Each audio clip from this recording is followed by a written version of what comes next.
bring us anything, we're simply going to lose interest in them.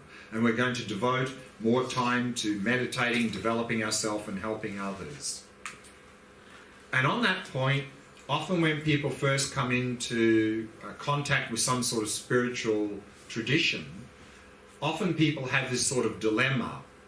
They often think, okay, should I do the career thing or should I do the spiritual thing?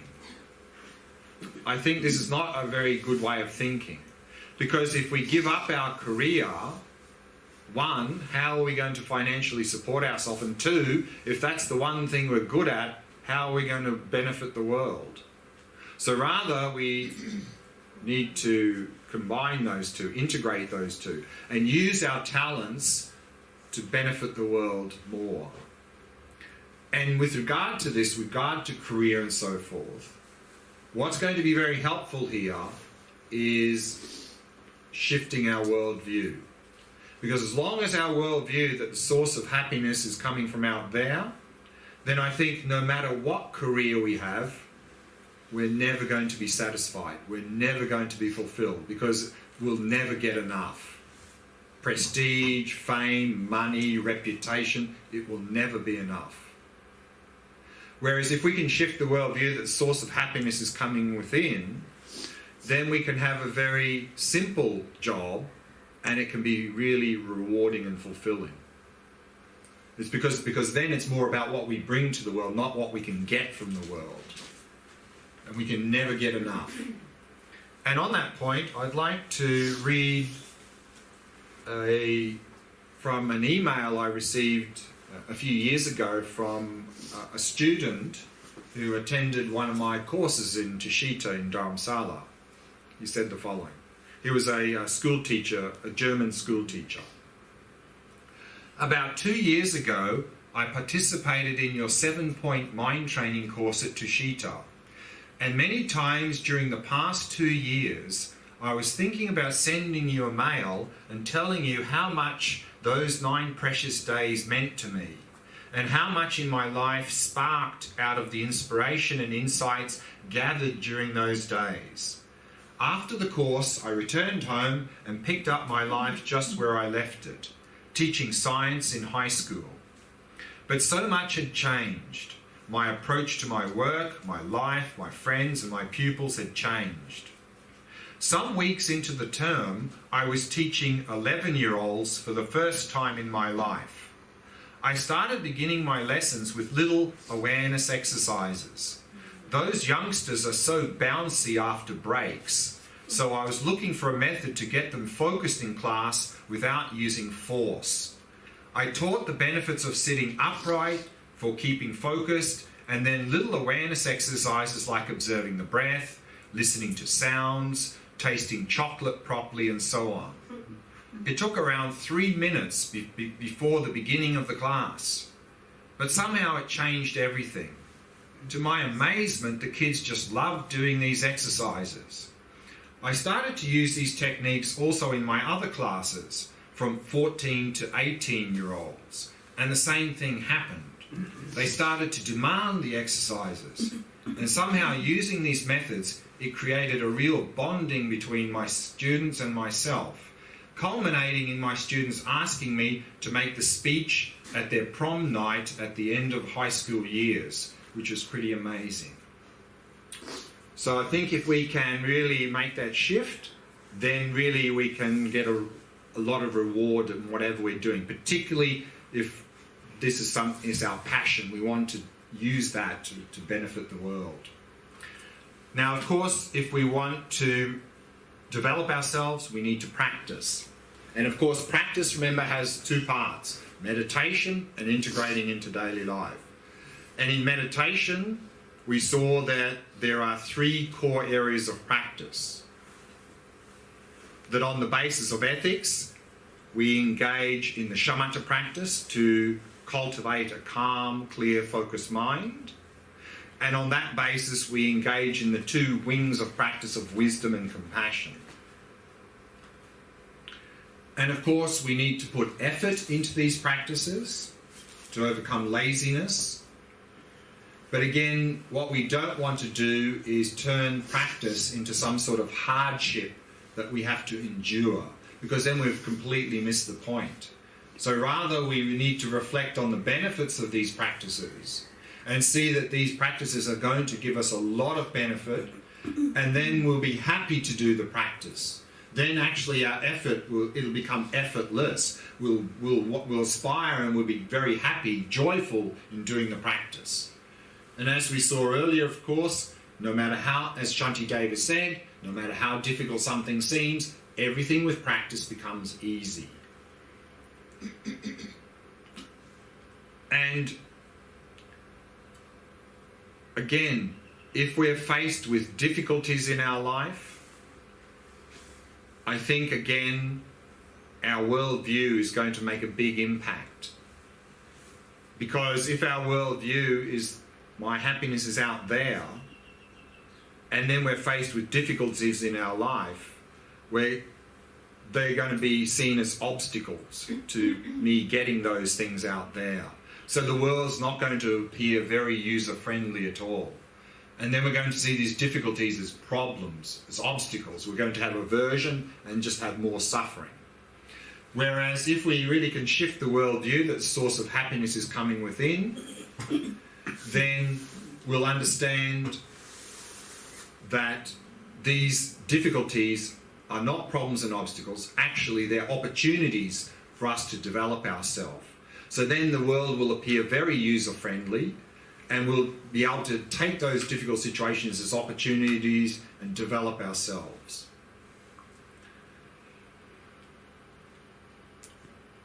So that's just a few general pieces of advice. So now I'd like to talk about a little bit more about integrating some of these things into daily life. So of course, each morning it would be very helpful to set a good motivation for the day, because that will really put us in the right frame of mind and in the right direction to begin the day. And I've got one here from His Holiness Dalai Lama, which I think is a very good motivation. And he says, "Every day, think as you wake up, today I'm fortunate to have woken up. I am alive, I have a precious human life. I'm going to use all my energies to develop myself, to expand my heart out to others. I'm going to have kind thoughts towards others. I'm not going to get angry or think badly about others. I'm going to benefit others as much as I can." And the short version of that is, every day, think as you wake up, I'm going to benefit others as much as I can. And in terms of daily meditation practice, it's very much recommended to do it first thing in the morning.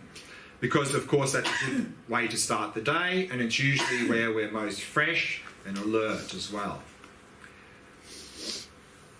And certainly as a beginner, what's going to be very helpful is to meditate at the same time every morning. Because if we keep changing the time we meditate, we're not really developing a habit. And one of the most difficult things initially is just to develop the habit.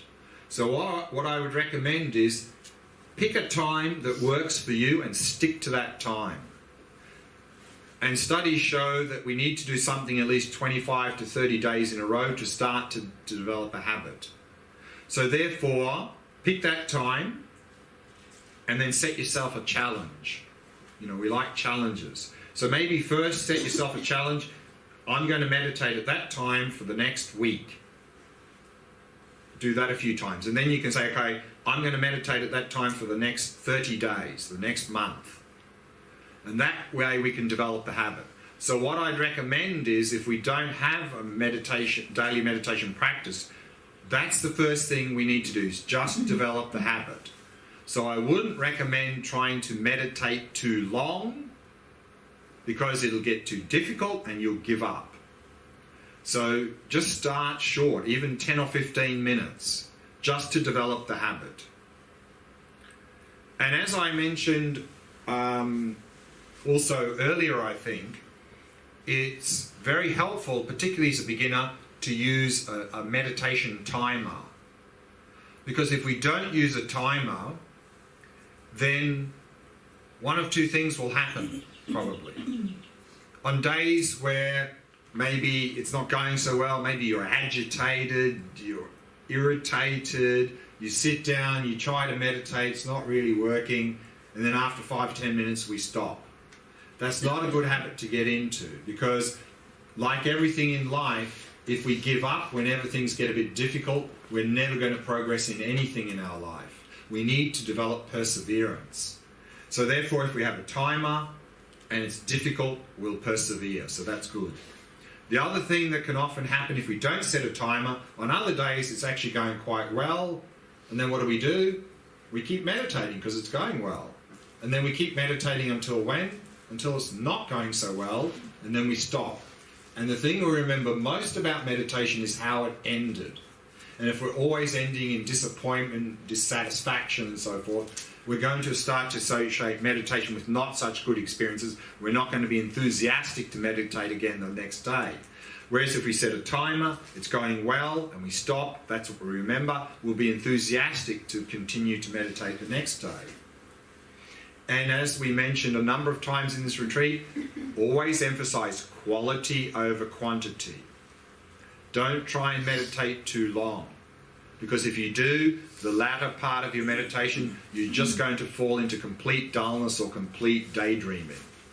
So keep the sessions short, and if you want to meditate a bit longer but you can't sustain that, then do as we did a little bit in this retreat, and that is, if you want to meditate, say 30 minutes, but you can't sustain that, break it into 2 15-minute sessions with a little 2-minute break.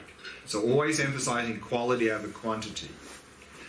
But, of course, if we want to progress in the practice, then as we get into the practice, we will need to extend the amount of time we meditate.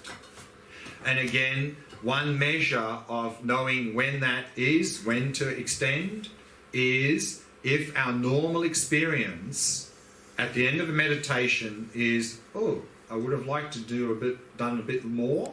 If that's our normal experience, that's a good sign. It's time to extend a bit. But again, don't double the amount of time you meditate. 3 to 5 minute increment. What to meditate on? What we've seen is that there are really 3 main areas of practice. The shamatha, to cultivate a calm, clear mind, and then on that basis, the 2 main wings of practice of wisdom and compassion. As a beginner, particularly for us in the modern world, we tend to have very poor attention skills. So if we find that our attention skills are very poor, I would recommend emphasizing shamatha practice initially. What I wouldn't recommend is just only doing shamatha practice. That's a little bit imbalanced. But if we find that our ability to focus, our attention skills are very poor, which for most of us that's the case in the modern world, we need to emphasize shamatha, because otherwise, if we end up doing a lot of compassion and wisdom practice without any level of attention, they're not going to be effective. They're not really going to bring us a lot. So therefore, emphasize shamatha practice. So what you could have then is, as your core practice every morning, shamatha, but then I would certainly bring in some compassion and some vipassana a few times a week. And here we can be a bit flexible on what we do, how we do that. Particularly if we're finding that we're sort of really we're lacking a lot of compassion for ourselves and others, we can maybe do more of that. If we find there's a lot of grasping, me thing, we can do a little bit more vipassana. And of course, if we can do 30 minutes every morning, and we're breaking that into 2 15-minute sessions, you could do the first half shamatha and the second half either compassion or vipassana. So that's also a very good thing to do. Now, of course, if we want any of those practices to progress, we need to bring them into the day.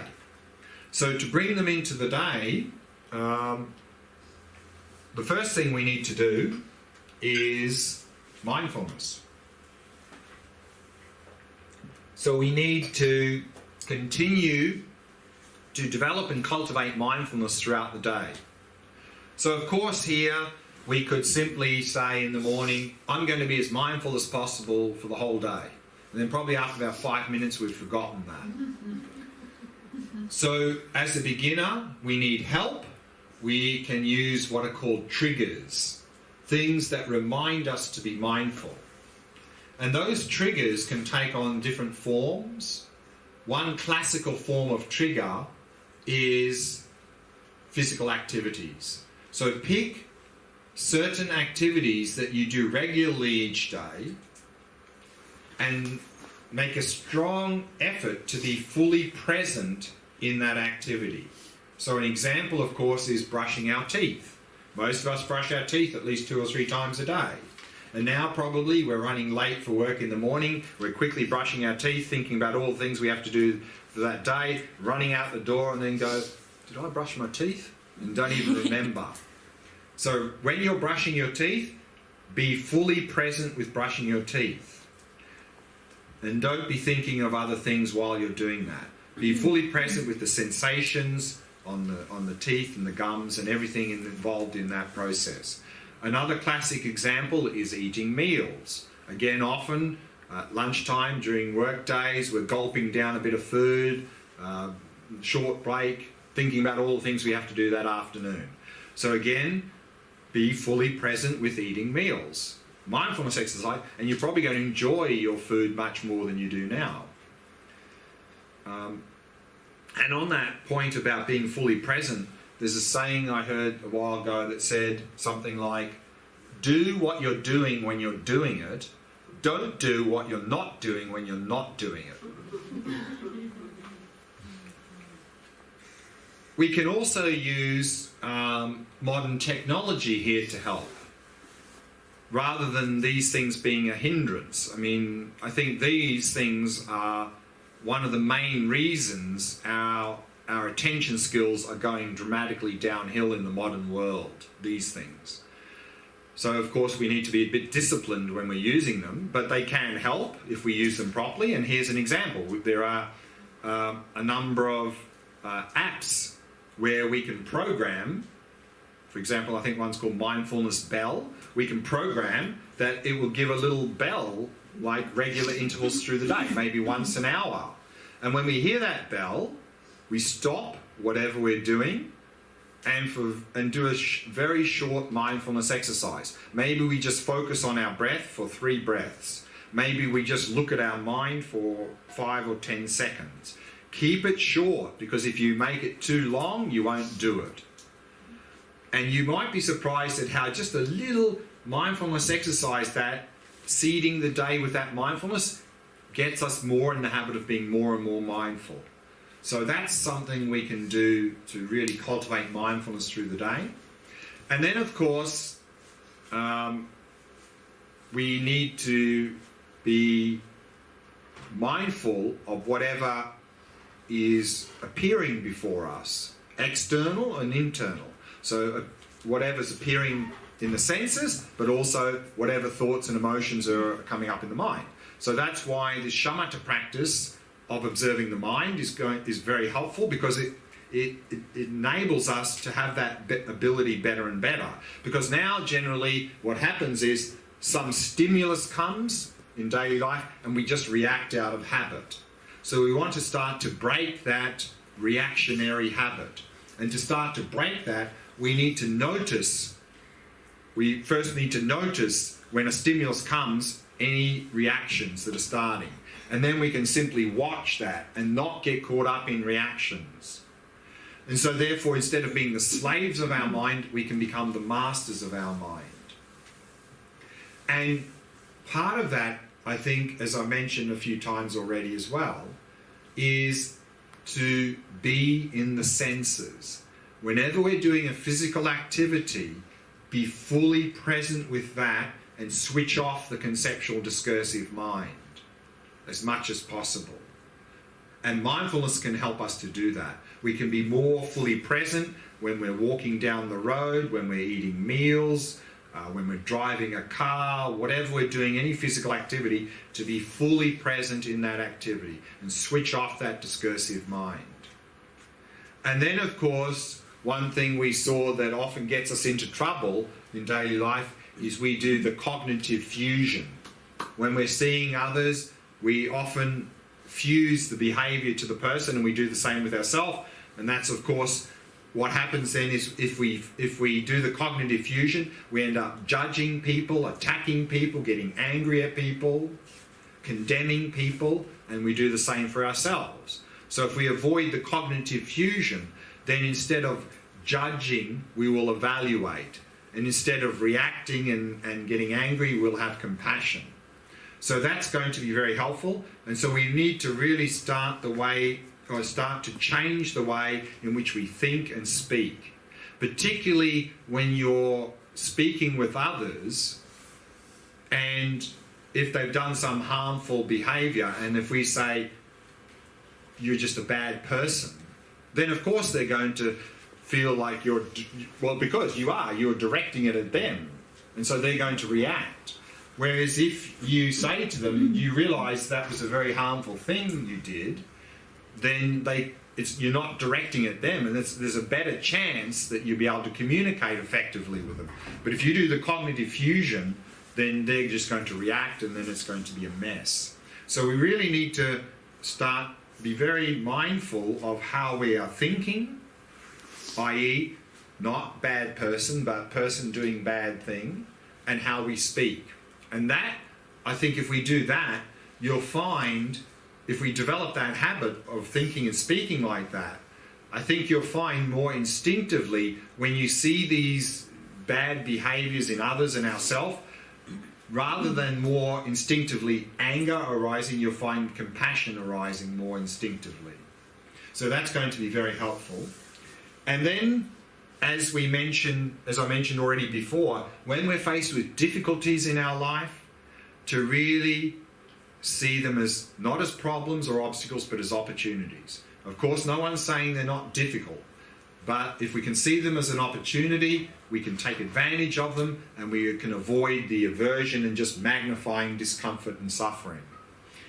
And then, as we saw also earlier in this retreat, that when we see sufferings in others, we can use that opportunity to practice Tonglen, and of course, if we have the opportunity to help them as well, of course. And then when we are suffering ourselves, instead of getting self-obsessed about that and having aversion and just magnifying suffering, we can do the Tonglen practice for that as well, to use that difficult situation as an opportunity to cultivate loving kindness and compassion for ourselves and others. So there are a few things we can do during the day. And then at the end of the day, of course, if we have time and energy to do another meditation session in the evening, great, very good. And if you do, then if you can really do 2 meditation sessions a day, then it's probably best generally to do the Shamatha in the morning, because that's where we're most clear and focused. And then do maybe in the evening, when we're a bit more maybe physically tired and so forth, maybe more active meditation such as Vipassana or Compassion, Tonglen practices would be the thing to do. But if you're sort of person who's a bit sluggish in the morning but more alert in the evening, you can swap those over, of course. Do Compassion, Vipassana in the morning, Shamatha in the evening. So I would recommend then, if you're doing meditation during a few periods of the day, the period where you're generally most focused is best to do Shamatha at that time. But at least what all of us can do in the evening before we go to bed is to review our day. How did our day go? And then maybe pick one negative behaviour we did during that day and go through those 4 opponent powers that we looked at. Regret, reliance, remedy, resolve. Make a strong determination not to do it again. But equally important, maybe even more important, pick one positive thing we did during the day, and then rejoice, this empathetic joy, rejoice, and make a strong determination to continue to do that good behaviour the following day. And so in that way, we can weaken negative habits and increase positive habits. But again, when we do this, keep it simple. If you make the process too long, you're just going to give up. You're not going to do it. So just pick one. One positive, one negative. And then the very last thing we can do at the end of the day, of course, is when we go to bed, is we can do this Shavasana meditation that we've done every evening in this retreat. Because often at the end of the day, we go to bed, but often we have a lot of tension in the body still, maybe a lot of things churning over in our mind from work. We try to sleep and we're tossing, turning, can't get to sleep. So therefore, what's helpful, go into the Shavasana posture in your bed, and then on every out-breath, releasing any tension in the body, without every out-breath, releasing thoughts in the mind. And then do that as long as you can maintain some alertness. When you start to get very drowsy, you mentally note, my meditation is finished now, and then physically move out of that position into whatever position you use for sleep. And also, sometimes what happens is we wake up in the middle of the night, and we have a hard time falling back to sleep, and then we're just lying there going, oh, I have to sleep, I've got to work tomorrow, I've got to sleep. That's not helpful. So again, if you wake up, go back in the Shavasana posture, same. Releasing any tension in the body, releasing any thoughts in the mind. I think you'll probably fairly quickly fall asleep, and even if you don't, because you're so rested, you're getting a lot of the benefits of sleep anyway. So that's something we can do at the end of every day. So any questions about anything I've covered so far? Because I'm more or less finished. Just a few small things to finish up today.